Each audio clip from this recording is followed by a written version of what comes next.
All right, all right. Welcome to the Love and Truth podcast, where real, honest, and meaningful conversations thrive. I'm your co-host, James Nelson, along with my beautiful wife, Lene. And listen, we are excited about this, and our message is really simple, right?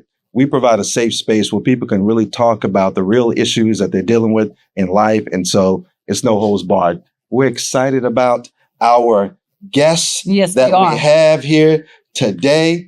And they're not just guests. They're not just guests. They're special guests. They're very special. Yes. They're very special guests. You know, we're going to dive into what it looks like to serve in ministry, leadership, love, and more important, romance. Yeah. We're going to talk about a little romance in here. We're honored to have Apostle Roger and Prophetess Maxine Gushway on the set today. Yeah. All the way from Canada. All right. North. You know what? We can do some finger snaps, hand claps, and all of that. We got it. You know what I mean? Don't let this current administration create a divide. We family, and we're so excited to have him here. Just ministry leaders with over 40 years of marriage and wisdom. Mm-hmm. And so we want to just really dive into it. Yeah. But I got to do this though. Okay. Right? I got to read the bio, because I would be remiss if I did not read this bio. And just so I don't mess it up, I'm going to make sure that I read it. Okay. So just bear with me for a second. Apostle Roger Gushway is the founder of Kingdom Gate Equipping Center in Toronto, Canada, where he serves alongside his wife, Prophetess Maxine Gushway. Together, they are a dynamic ministry couple with over 40 years of marriage, known for equipping leaders, strengthening families through apostolic and prophetic ministry. Yeah. A respected leader of leaders, Apostle Roger Gushway is a visionary teacher who communicates the gospel with clarity, simplicity, and power. His ministry focuses on grace, faith, intercession, and leadership. The authority of God's word, as well as kingdom living in today's culture. He's ministered globally as a church planter, missionary, conference speaker across the U.S., the Caribbean, Africa, and then we won't go to Africa next time y'all go. We have we know somebody. Academically, right? Man of God holds a BA from Canada Christian College and a Master of Theology from Christian Life School Theology, and he is currently pursuing his doctorate. Okay. He is also a certified counselor and an Elijah House trained prayer.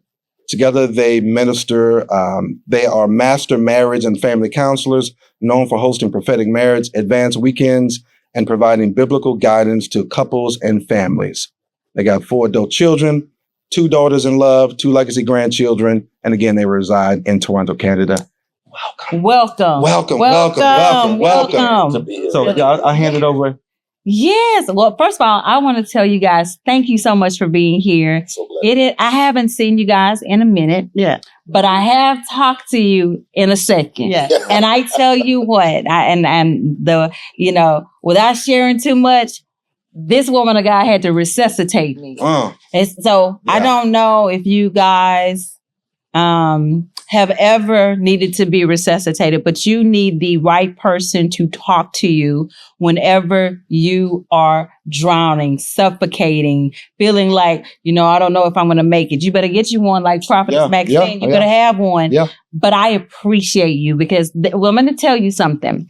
When I say my life, just from that one conversation, when I say life-changing, we will get into it some other time. But you have no idea because what you did for me, I'm getting to resuscitate some other women, men and women that just come on my lives, and that has everything to do with you having the word in you and just that prophetic and just being able to say to me what I need because you said something to me that changed my whole entire life.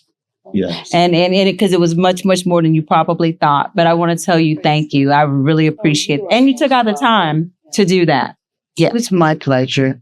Yeah. And I want to tell you that literally, it was a shift. Yeah.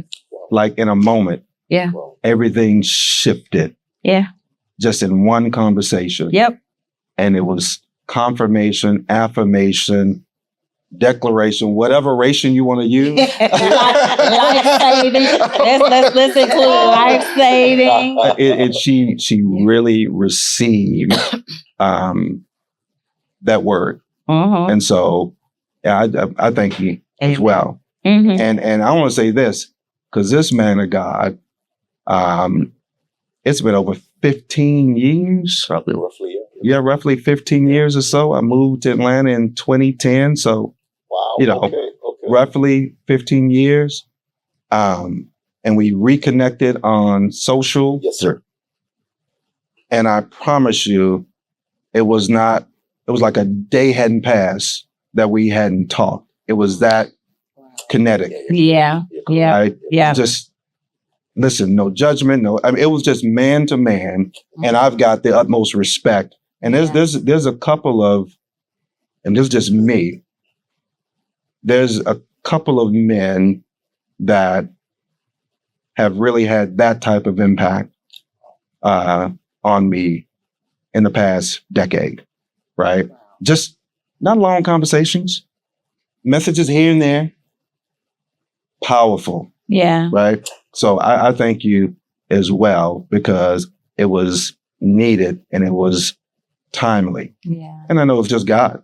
Amen. And then we remember, we both remember there's a message that you taught.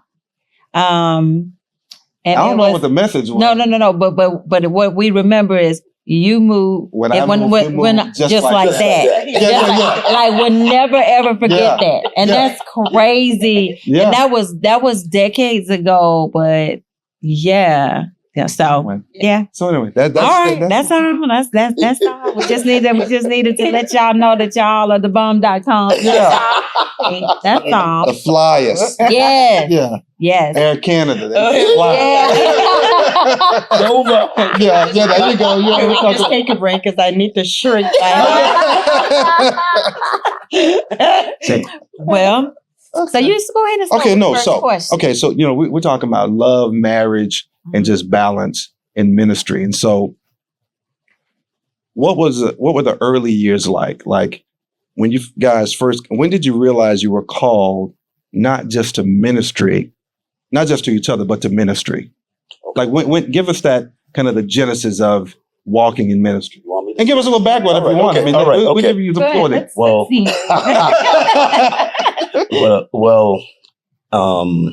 Let me start off first saying that it truly was an honor to be with you guys, like seeing it from a distance. And it's just I'm thoroughly blessed with the space that you've created, a space I like to term it as a space of grace, where no matter what an individual's background is, what they're dealing with in life, that they can find a place that they can be open and be honest. Yeah. And that's what I believe Love and Truth is all about. So, as West Indians, Jamaicans say, big up, big up to you guys for what you've been doing. Thank you. It's roughly, I think it was close about 45 years ago when we met. We met in high school, grade 10. I was what is it? I was second year in the high school that I was in with another friend who was a couple years older than I was. I always hung around with people who were older than me, and we stood there on the second day of school to see all the fine sisters coming in. So we were scoping. Yeah. On the prowl. So I saw her coming down, and her sister. And found out later on that her sister said, what was it? She said to you? No, I said to my sister, because my sister and I, we always had this little thing between us that whenever we saw a guy and we thought that they were nice in appearance, we would always pass them over on each other. Okay. So I took the liberty when I saw him, I said to my sister, "Oh, there's one for you." And she turned back and said, "Nope, he's all yours." Okay. From then, and that's not knowing she was prophesying. She did. So, we're talking, what's that? That's late 70s. So that's in the era that I often say, where as a dark skinned brother, things was rough. Things was rough. You had to work hard. So I had to learn. I knew every slow jam lyrics, from your Barry White to your Teddy P. I had to learn all of that. So, so being in high school, being into football, basketball, one of the stars in the school, she wore on me, man. She just wore me down. She ran after me, and I just had to, give in. But you gave in. Okay. I'll give you some time. I'll give you some time. But she was in all seriousness. She had invited me. I was a party guy. I mean, I was in parties, clubs, everything from probably about age of 12, 13, because I had two older brothers. Okay. And so she invited me to church, but I went to church with the intent of, man, it was just a stopping. It was, I got to do this, play this role to get the cookie. So you know what? That was my intent. It's straight up. A brother got to do what a brother got to do, to get it. But she tightened the reins. Yeah, and he got crackers. You got crackers. No cookies. Just crackers. He got crackers. She cracked me, and from that, I had the first exposure of really the things of God. It had an encounter at an Easter service. Yeah. And I gave my heart to the Lord. And, but still, as I gave my heart to the Lord, didn't still stop me from wanting some, though I didn't get the cookie, but I went elsewhere to get some other stuff. So that, I like this is love and truth. Listen. Hey, this is what we do. This is love and truth. It is love and truth. This is it. I don't know how much truth. It's okay. It's all right. But you know what? It's nothing that I don't. I'm not very. I just believe in being straightforward. In ministry and life is that who you see when you see us, when you encounter us, that's exactly who we are. We love God, love life, and you're going to get the truth. The fact is that have we had struggles? Have we got married? I was 20. She was 21. Yeah. Well, got married with the intent that want to legalize sex. Yeah. It wasn't about, I just love the Lord, just, of honoring To do the Lord's will. doing the Lord's will. It was to legalize sex because we were told scripturally, it's better to, be married than to burn. Right. So we realized, okay, this is it. But it was, especially in the first few years, it was hard because it was still, as a young man, I got married, and I was sharing this recently, how that I think was maybe about the first year and a half. I remember we were in a mall and we were walking in the mall, and it dawned on me, oh my gosh, I'm walking with my wife, but I'm not holding her hand. And the reason I wasn't is because I was still functioning as a single man, because I was told by my brothers and those who I modeled my life after that were older, that they taught us that, man, when you're out in the mall, you don't hold girls' hand because you got other girls, out there, and somebody can say something. So, but here it was now, I was married and still functioning like this. And this is something that happens with many relationships. So we had to learn, and I can let me just skip very quickly before, Maxine, you can jump in at any time. But I remember between the age of 20 to 30, we had 4 children. And within those years, that decade, and it was a trajectory that took place, was that at 30, then she just said one day, she said, listen, I want to be treated like a woman. You're dealing with me like I'm one of your boys. Right. And I'm thinking, like, what's up, girl? What's wrong with you? You got a house, you got this, you got that. What I'm doing nothing. Mhm. But the reality was that she now wanted to. And she said, for you to open the door for me, Mhm. for you to put my coat on, for you to be gentle. So it was something that I had to grow up now from being a boy, stop treating her like a girl, but now treating her as a woman. Yeah. And the transition that took place from 20 to 30, and then between 30 and, she's just 40 right now. But so the transition continues on. Right? Yeah. I love that.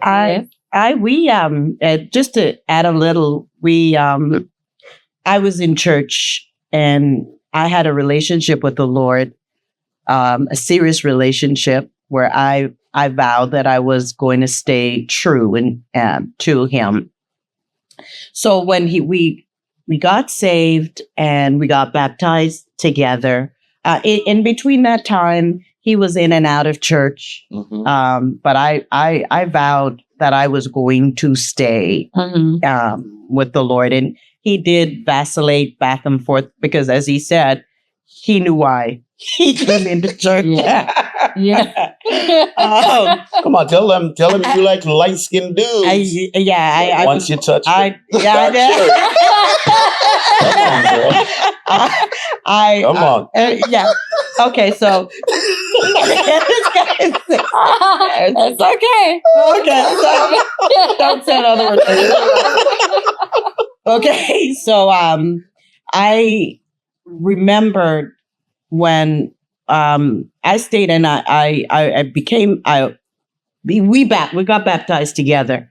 And as soon as we got baptized, we were doing ministry work. We were young people's leader.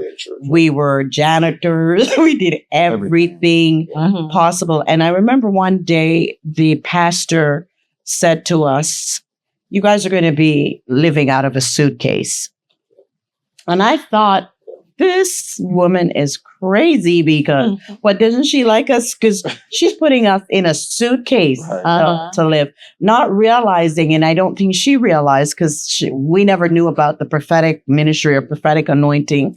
We didn't know anything about that she was actually prophesying into our future. Because we have traveled so many times, and even here, even just this week, being here, having this month of being here, having different friends, pastor friends that we love so much, spend time with them. That suitcase, little suitcase here, we don't bother unpacking because we know where they go. And we travel to different parts and just living out a suitcase. So we realized from back then that there was an anointing on our lives. Mhm. We didn't know to the extent of what God was doing in us. We just knew after a while that we wanted to be used by God. And He's just being diligent as youth pastors, being ushers. We were ushers.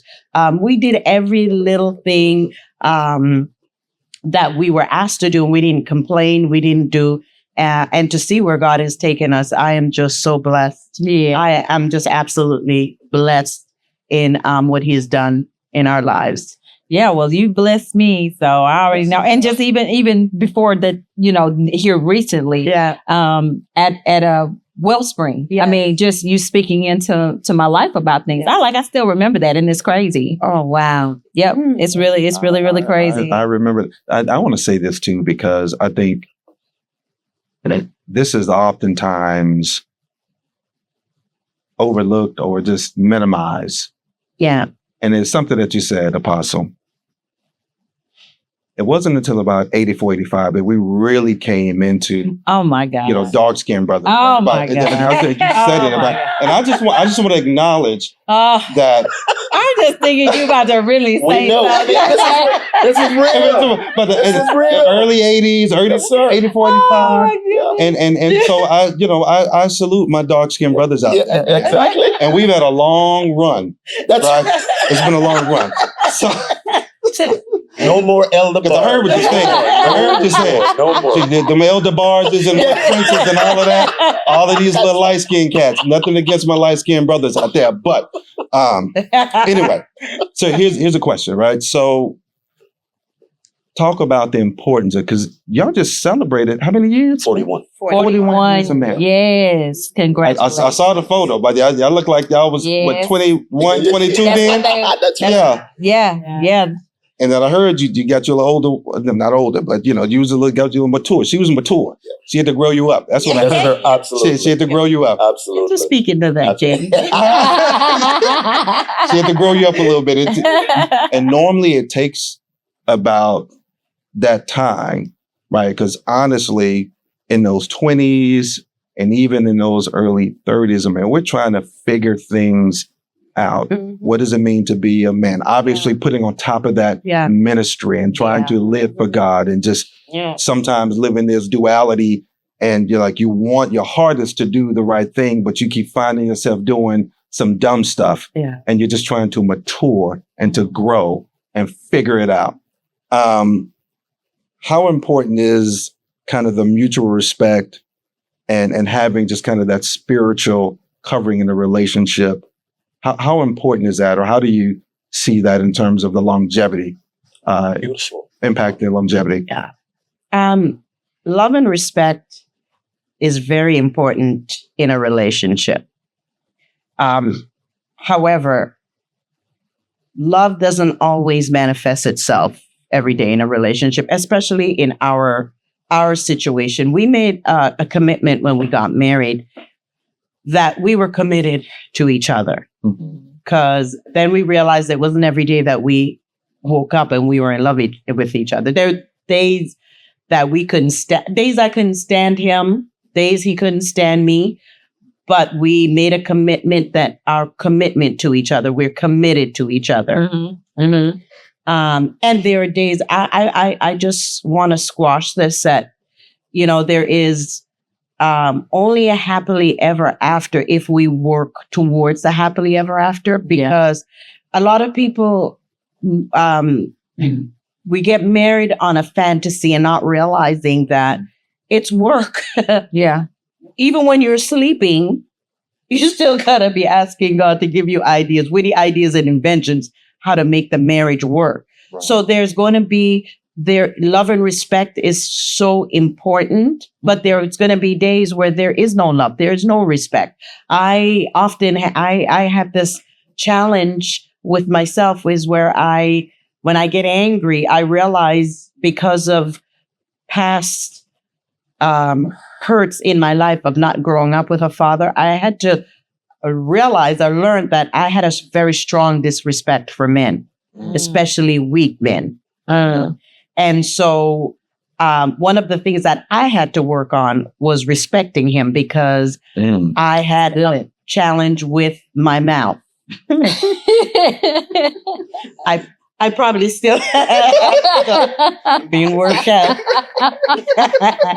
And I'm being real. We can't, any couple that says, oh, we've been married for 41 years and we've never we've never argued, a liar. Yes. Something is wrong. So as important as love and respect in the marriage is, it says the man needs respect to be respected, to feel respected, not just to be, but to feel, because we can think that we're respecting them as wives, but they don't feel it. So to feel respected, but the wife also needs to feel secure. And I find that when a wife feels that she's insecure, it's easily to disrespect. Yeah, that's good. That's when she's not feeling secure, it's easy to say stuff that hurt people. If she feels like she's out there in the world and there isn't a secure spot for her in every aspect of the marriage, then that's when the disrespect starts to come in, which it doesn't excuse. It's not say one on top of the other, because we understand as we mature that there's supposed to be an unconditional love. Right. That is the most easiest thing to walk in, but the hardest thing to accomplish. That's good. Absolutely. I would just, the couple of things that I'd say to that is that to create an environment of love and respect where a woman wants to love, man wants respect, and we understand from an overall perspective, every relationship, I don't care what race, what your background is or anything, the human being wants the four areas within a marriage is communication, sex, money, and we say is selfishness that will cause a relationship to deteriorate. Right. Okay. So if you remove this aspect of selfishness, because many people are selfish within the context of relationship, which impacts them being able to dispel or release the love that is needed, or release the respect that is needed within a relationship. And I think that it just has a lot to do, which my wife made reference to a lot of people's upbringing. Yeah. You know, and I'm one thing that I would also say is that it is evident to me over the 40 years of us being married, it's evident that I see that there's certain things that's unique even to the African diaspora of individuals. There's certain aspects that we encounter within our relationships that's different from other relationships. Yeah. Okay. And I think that it's not an overarching statement that you can just quickly say that it works for everyone. Right. You know, it's like the statement when people say, you know what, okay, well, happy wife, happy life. Right. You know, I say, well, happy man is God's plan. Yeah. You know?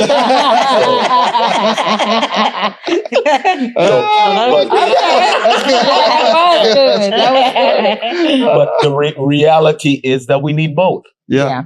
Both love as well as respect. Mm-hmm. Like love and truth working together, love and respect is needed. Yeah. Love it. Love it. Okay. Well, my next question is, how do you protect your individuality,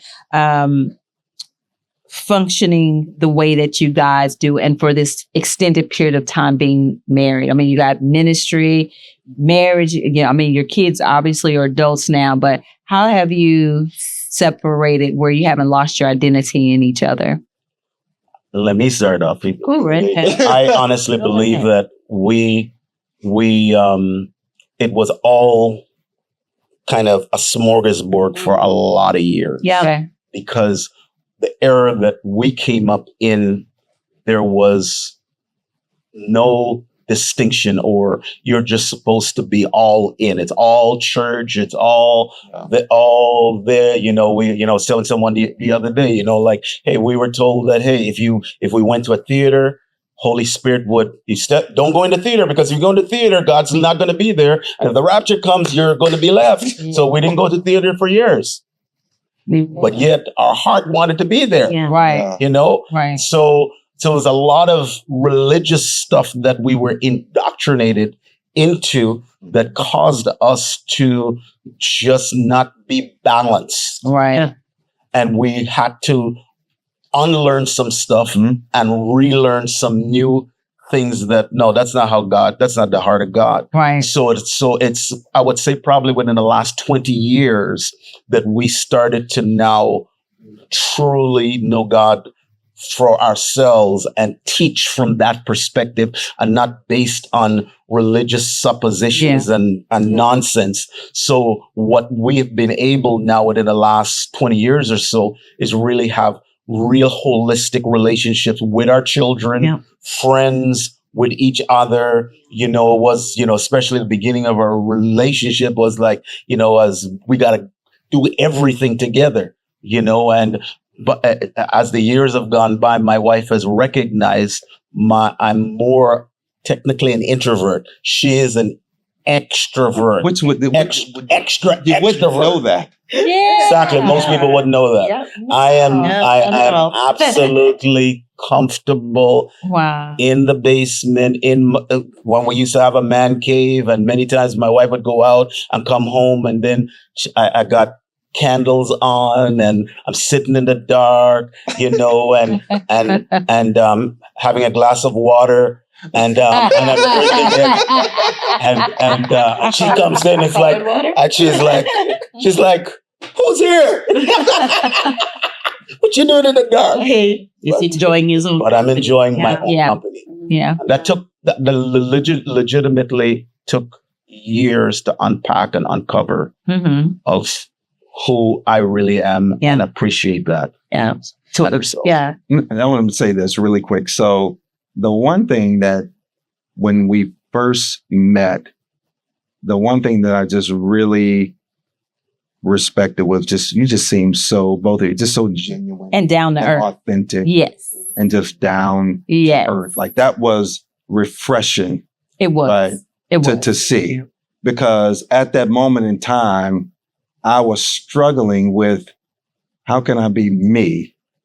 You know what I mean? Yeah. How can I be who I am? Yes. And I think what happens is when you're not able to express and be free, then you find yourself in kind of this mental and emotional and spiritual prison, Yes. and you can't get out. So having boundaries are important, but also being able to, you know, express yourself and be grounded is too. I didn't mean to cut you off. No, that's fine. So That's fine. That's fine. you want to add on? Go ahead. No. Yeah. I don't. No, you go ahead. We learn, as I again, as my husband said, being young and doing what we thought was Christianity, being told and being obedient, being young and being obedient, just wanting to please the Lord. As my husband said, we did a lot of things out of whack, out of balance. But as we started to mature and develop our own walk with the Lord, then that's when we started to figure out our own individuality, what we wanted out of the relationship, what we wanted, how we wanted to structure our life. Because we also realized, in realizing that being a pastor and being in ministry, it also affected our children, not in a positive way. Yeah. And I find if we're to look at pastors' kids right now, they're not ever in a good space. Yeah. Yes. So we literally had to go back and really have a meeting, and we sat down with our children, and we've always had family meetings, always with them, family meetings. And they would express how they felt, or they would express what they wanted. And I mean, even when they did express it, when we were still indoctrinated in church, we never adhered to it until they started getting older. And so now we see they still love the Lord, but the way they're loving the Lord, the way they want to love the Lord. Yeah. And we're good with that. Yeah. So because we think that we got to be in church, have our kids be a successor over, and that's success as pastors, because we see other not ministries, but other companies where the kids come up, they take over the company, and that's success. That necessarily is not success. Right. It's allowing them to be who God has fashioned them to be, just like how we now allow ourselves to fashion. And he's an introvert, I'm an extrovert, or let's say he's an ambivert. Okay. Because he will switch up when he needs to. Yeah. Okay. But then he'll go right back into his quiet space. I don't switch. Okay.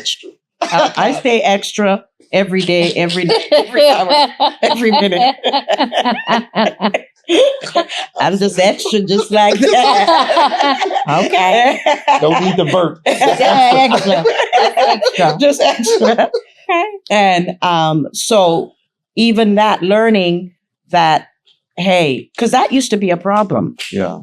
It bothered me so much, and I didn't understand that was his personality. It annoyed the heck out of me. Why did you just pull away? Why do you just pull away? Why do you don't want to be around me? You don't want to. But I realized that I could be overwhelming also too. And so learning and maturing boundaries, knowing who we are, making that mature decision to say, hey, this is who he is, this is who I am, and respect that. Yeah. Yeah. Okay.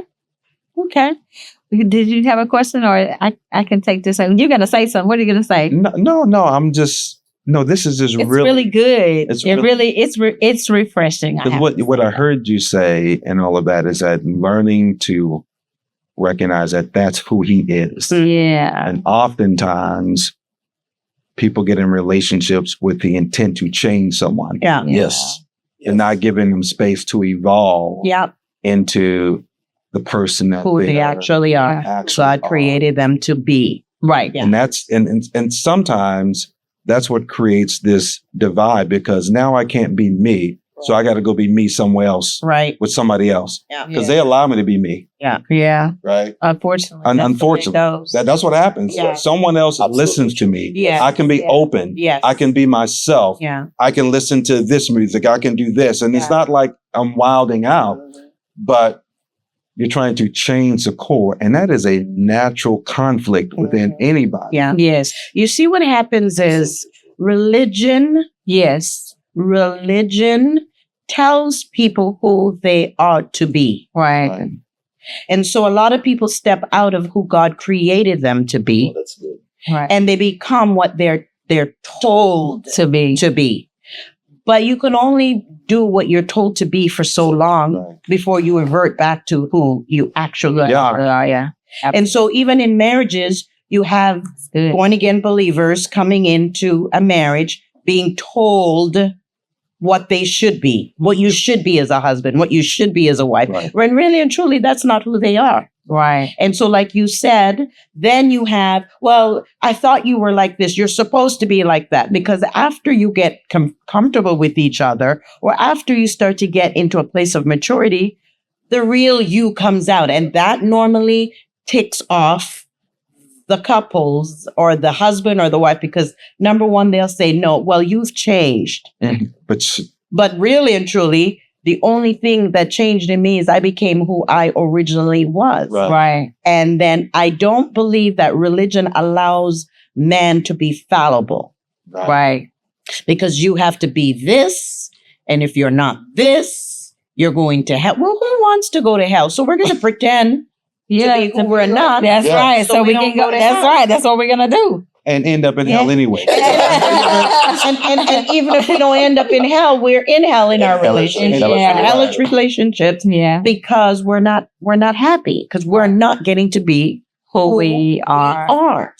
And folks, And allow that God to is work love that. and truth. That's Right? love and That's truth. love and truth right there. Right there. This is all we're saying. Just Yeah. love somebody enough to speak your truth. Yeah. Be truthful with who Yeah. you are. Right. And allow, okay, let's work through that. If that's who you are, Mm-hmm. okay, let's talk through and work through that, because maybe I need to adjust my perspective about how I see in my expectations. Yeah. Like we would talk about this all the time. I said, hey, these expectations are going to kill you, Yeah. right? Stop expecting people to do things that you think they should or shouldn't do. Yeah. I don't have any expectations from people like that. Yeah. That's where disappointment comes in. And That's that's disappointing. and that's really the difference between expectation and expectancy. Mm. And Okay. Too often we mix the two up, because we place expectancy on people that they're supposed to do such and such. But expectation kind of just takes the cap off. Whichever way it's going to come, it's going to happen for me. that's good. So this is why even when I would say, even as our relationship over the years, it has evolved. Mm-hmm. We've had to evolve as human beings Yeah. and not human doings. Yeah. So we had to learn consistently almost every decade And still learning. and still learning and change. Like, in the 20s, like when early on in the 20s, and that she's like, what's wrong with you? Are you a sex fiend? Yeah. Like, you got a problem. All right. Yes. Okay. Yes. It is, Love it the is truth. primarily on a man's thoughts. Okay? But You're just but- ungodly. And that's normally the response from a wife Yes. Yeah. who doesn't And understand. who didn't understand. Yeah. Yeah. But so it's something whereas we had to realize that, you know, your 20s, 30s, that's and your drive. Mm-hmm. But the older that I've gotten, still want sex. But it's in men making the money and having certain building for my family and legacy and for my Yeah. grandchildren. Mhm. That Becomes priority. becomes Right. priority. Correct. Okay. So too often, many times, even within the context of a relationship, we're looking at each other, especially long-term relationships. You can be looking at a previous version of the person. Yes. That's really good. Okay. Oh, I'm yeah. being locked into that. Yeah. I'm not recognizing, no, I ain't that dude Anymore. Okay. Yes. Wish I could, but Yeah. I can't. You Yeah. know what? Yeah. That's true. That's very true. So I'm going to shift for a minute, so something that we hear all the time, right? But I'm gonna flip it. People, I have a group of people on my lives right now. People, church hurt, but they're always talking. It's always the sheep that are Oh, right. It's always the sheep yes. and and I'm going to say this, but the Bible doesn't say shepherd in wolf's clothing. It says sheep. So we're the little sheep though, right? And it's normally one or two of you guys, but it's a whole bunch of us, right? And we tend to think that that's the only place you get hurt because we just have this facade about churches. You shouldn't, it's just perfect. Nothing should happen there. Everybody should just get along. And the lies we tell. Right. But as leaders, how do you guys feel when you've been hurt? Because people don't talk about that. It's always the lay people. Mm-hmm. Oh, they hurt me. But y'all shouldn't have feelings. Mm-hmm. How do you guys handle that? I'll take this one just for you, Cadet. Again, everything in ministry, from the pastors to the pew, deals with maturity. Everything. And I'll tell you that we've been hurt in ministry in the aspects of relationships that we built. And so in my immaturity, because I'm very relational, and in my immaturity, I build relationships with the people in the congregation, and we feel that they are there for us or should be there for us. And when they leave for whatever reason, we get hurt. Mm-hmm. I'm speaking for me. That was in my immaturity. I get hurt. And when I get hurt, I don't want to deal with them. I don't want to, normally they'd say, oh, you're our pastors. And in my head, I'm like, devil is a liar.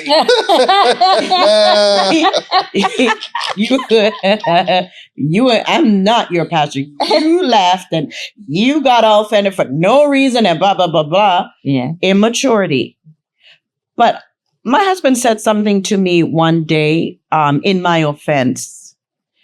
He said, hon, remember, as shepherds, we're here to serve the sheep. They're not here for us. Fun. We're here for them. They're not here for us. In other words, we're called to them. They're not called to us. Our source and our sustenance comes from each other, comes from God. Okay.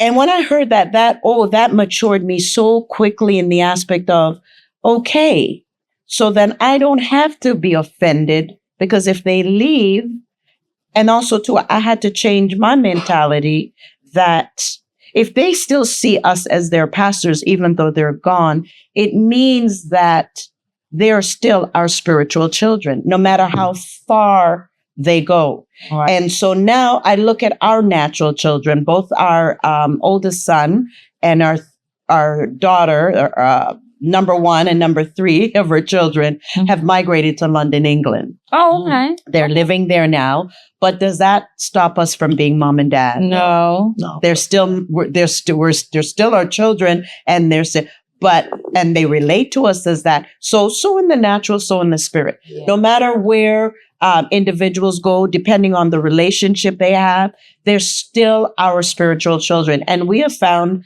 that a lot of, now that, and I'm speaking for myself, because my husband dealt with things totally different. I guess women, our emotions, we get all, don't talk to me, I don't talk to you type of stuff.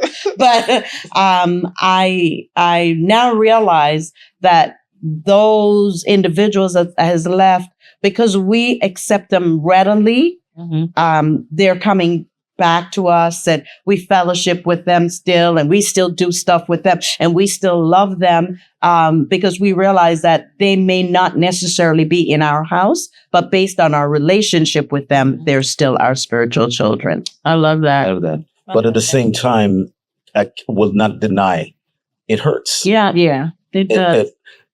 If I can step into that question for most pastors or most leaders, thank you for asking that, because it is often articulated just from the sheep's perspective. Yeah, correct. Good. But when you have invested money, time, your heart into sheep, praying for people, visiting them in their home, providing whether result, it's hard. You do feel it, Right. and even as a man, male element of leadership, I have put on a face Oh, to be strong yeah. in the midst of it, Right. but silently, I was crying Yeah. because this is like people you thought your natural children that you think Right. that, man, like they're gonna be here. Mm-hmm. You're going to be here for the rest of your life or for a long period of time. And Right. the worst thing is then if you get people then speak ill of your wife. Yeah. Speak. Those are things like, oh, man, you can't fight. You can't shoot people. So he just cried. You can't do these things. So it inwardly, it eats away. Mm-hmm. And then you have to make a choice. Am I going to stay here in bitterness and anger, or am I going to trust again? And I know for some pastors I've seen where then they stay in that divide for a long time and then they keep people at bay. And I remember hearing this statement with some pastors that I remember I began to even live by it, saying, well, you know what, you give people your hand, don't give them your heart. So when you're giving your hand, the person's at bay, and they don't get to hurt you. Right. But that's not the heart of God. I realize. Right. It's just I don't even know how you could actually do that. That seems very different. But I guess people can be very cold though. And that's where legitimately, that's why in many spaces, especially the larger the congregation, you can get many, what do you call it? Mega churches or such, where you don't feel the connection. Correct. That's really what it comes about, is that individual. Yeah. See, that's why certain people are just called, because see, I would probably fight some of this. Well, no, I wouldn't. It's yes, leadership. It's a leadership. We would. Because even dealing in corporate, if I can just draw a parallel, being in leadership and leading 1,200 people. And this just happened recently. I know. And when people say things and do things and your heart, I'm trying to ensure that every last one of you has a job. Yeah. And so me being responsible for this team in Houston, it does hurt. I mean, but I don't say anything to anybody about it. I know individuals that speak. So coming from a pastoral standpoint, I can only imagine even deeper Right. because of the Yes. investment. I'm just Right. talking about KPIs. You're talking about salvation, Right. right? Right. So there's no comparison, but the emotion of being hurt by like, oh man, that's not cool. Right. I want to just real quick, I want to touch on this before we go there. Go ahead. So dry seasons. I mean, Yeah. 41 years. Yeah. So how do you stay intimate? Because I know you dealt with some things in your 20s. You were a little overexcited in your 20s. But how do you stay intimate? Oh, overexcited. Okay. Yeah. How do you stay intimate and affectionate, with traveling out of the suitcase, and just how do you stay affectionate and intimate with ministry and marriage and all of that? That's a good question. One of the things that it's said from even from a psychological perspective, that a woman needs to be touched roughly about 10 times a day. Speak on it. In a non-sexual way. Speak to the camera and tell them. In a non-sexual way. So at the beginning of every day, touch her. Get those 10 times. 10 touches, non-sexual. Get it out of the way. Okay. Then you can go in for the kill. Okay. So That was witty. Okay. Funny. He sends me songs. Like, he's an old Shy Light, like he said. Oh, yeah. Shy Lights, Go into the that. Temptations, all the old school. So when I go into my WhatsApp, he'll send a love song, or Yeah. send something That's what I'm talking about. just to say, and that's because he knows he needed to send those. Okay. Yeah. Okay. And He was letting somebody else say what he wanted to say. Yes, Yeah. because Yeah. it sounds better because you got music behind it. Yeah. Yeah. Follows the heart. Come on, man. I am I'm a huggy, touchy, lovey person. Mhm. And so I will tell him that I love. Oh my goodness! And this is me just bragging, because all the time, brother is looking good. Come on now. I Come on, love now. it. Yeah. Looks good, smells good. And I always say to him, "Hon, you look so good. You Aw. look so amazing. You look good." And his response would be, "I know."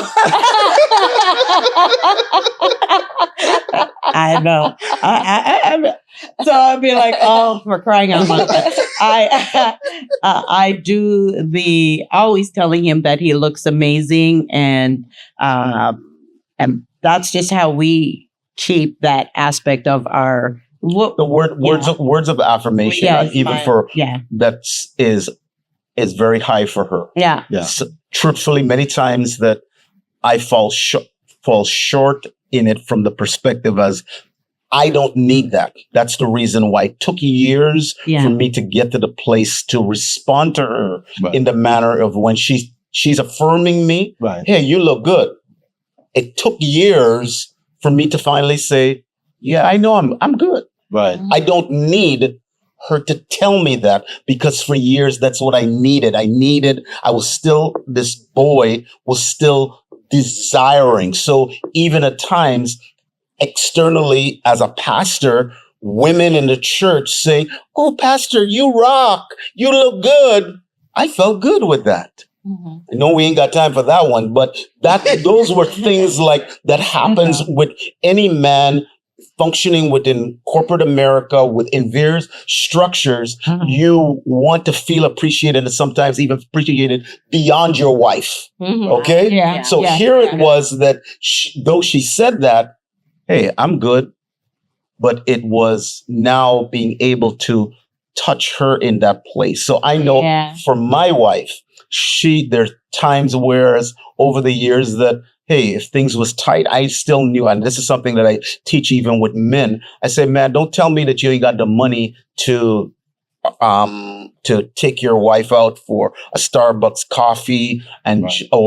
or I said I would go to Costco big up, shout out to Costco. Okay, and at least I used to even go there and get the petals that they're throwing out in the morning. Get some petals, a bag of petals, come home, make a bath, and give her some, some slow jam, and allow her to just chill and relax. Yeah. So those are some of the things over the years that we had to do, and that we still have to continue to kind of uncover and unpack, because truthfully, even though we're, I'm 61, she's 41, that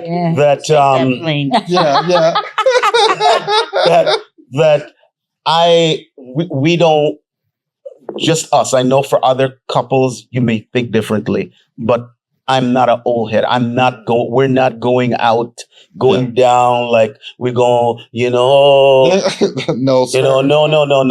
Yeah. It's going to be 80s, 90s. I'm still going to be running and squeezing her. You know what? You may not be that 36, 24, 36 anymore, but you know what? You're still fine, and you can enjoy. Yes, she is. Yeah, come on now. Yes, she is. Let's make that plain. Make it plain. Make it plain. So I'm glad that you guys got on that topic, because it was something that is normally said for couples that are believers. It's like, oh, well, when you're intimate, you shouldn't listen to this type of music. And it's like, I never could grasp listening to Christian music and being intimate like that. It was something about it. It's like, it didn't feel right. You know what I mean? And Not even I didn't. sheet slide. You that was you are my minister. That's probably about the I closest. think it's the that's the closest. that's Bishop Jakes, right? Yeah. That was the closest. But I was like, It's a little weird. Yeah, to me too. It does get a little weird. So what do you guys have to say to people that, because I say that I'm spiritual. I say that I have, because the Bible is a revelation to me. It's not Christianity is not a religion to me. I think that other religions are, because they want to manage God, because they don't know they don't understand God. That's what I believe. That's me. And so I'm a force to be reckoned with now, because I'm probably going against everything that everybody's ever said, because I'm like, God, I want to know your ways, and the way that I've had to unlearn a lot of things, right? A lot of things. Mm-hmm. And there's a liberty with that. Yes. And a lot of believers are like, oh, no, it's got to be just Christian music only. And then what they try to do is project that on to everybody else. And I don't like that, because if I have the faith, and this is the thing, if I have the faith to listen to that, then let me have the faith to listen to that. Doesn't mean it has to be bad words. We're talking about within reasoning, about everything. What do you guys say to people that are believers, and just what do y'all think about listen to R&B music within the context, especially for even believers that are married? Or sorry, you're married, and within the context of marriage, the Bible says that the marriage bed is undefiled. Yeah, meaning that whatever the tools you are in agreement with, outside of what do you call it, threesomes and but you can bring us back for that. Okay, we'll talk about that. Okay. I'm like, oh, okay. I don't have that on my card. I know Apostle Gushway is about to talk to you about that. We'll talk about that subject. I'm looking at you. Talk to you about. But the reality is that through discussion and within the context of the marriage bed, what you're comfortable with, whether it's oral sex, whether it is, you're enjoying, you want to swing from the chandelier, whatever it is, that's fine. And with that, you enjoy music, Right. There's, as you were making reference to the opportunity of when you're in a loving, intimate moment, like, man, who is it? Was it Cisco? Or one of them? Let me lick you up and down until well, you know what? Who was that again? Well, it's being able. Who is You're that? saying that to your wife. Silk. Yeah. It's something with an S, right? Silk. You see, Jodeci. Come on. Yeah. Like, there's certain errors, there's certain music. Was it always around like that? Yes, it was. You go back to the, what's her name, man? Something white from Betty Wright?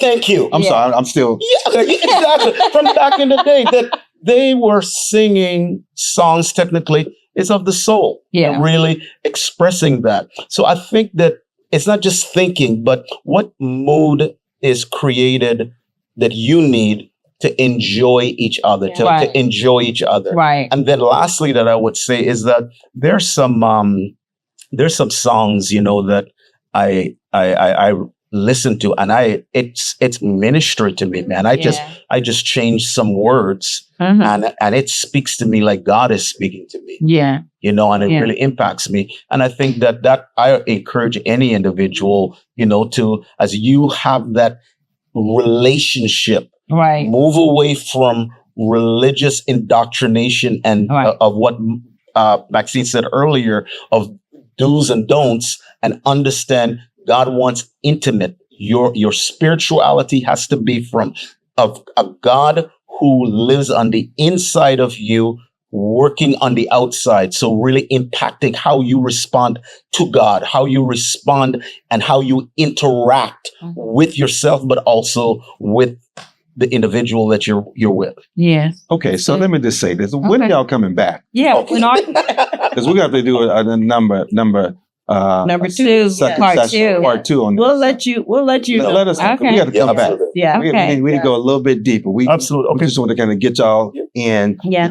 This first taste was real easy, and then we'll go a little bit deeper next time. But we you have a last comment? Yeah, something that we didn't do. Apostle Gushway. I don't think that you're on social media. Mm-hmm. No, I am not really on social media. Okay.